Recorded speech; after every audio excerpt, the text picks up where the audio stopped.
I love this question, and the reason being is because it emulates an idea that I preach all the time, which is not to blindly follow the advice of other people who are preaching things to you on the internet that don't have the same goals as you. So the way I would answer this question is going to look different in different seasons of my life depending on what goal I'm striving towards. In the past few months, my answer to this would have been completely different than it is now, and that's because I've set a different goal for myself. So if you would have asked me this 2 months ago, I would have told you, yeah, I totally go over on the weekends, or I'm like loosely tracking or not as closely tracking, because I was more focused on my performance in the gym, my strength.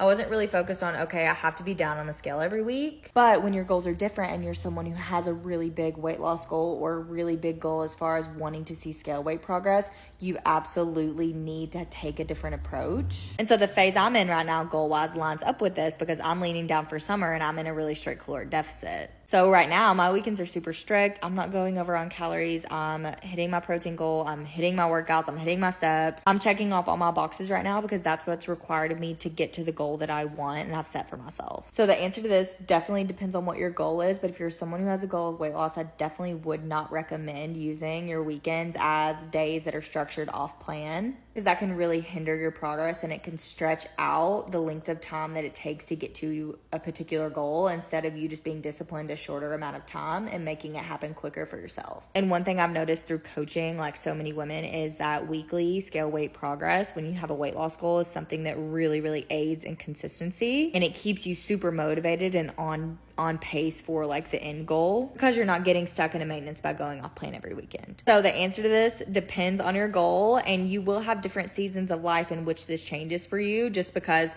no one wants to be in a calorie deficit for their entire life, right? Calorie deficit is just a tool to get to the goal weight that you have. And once you're there and you want to maintain it, you can be a lot more chill or relaxed with your style as far as macro calorie tracking. Hope this helped.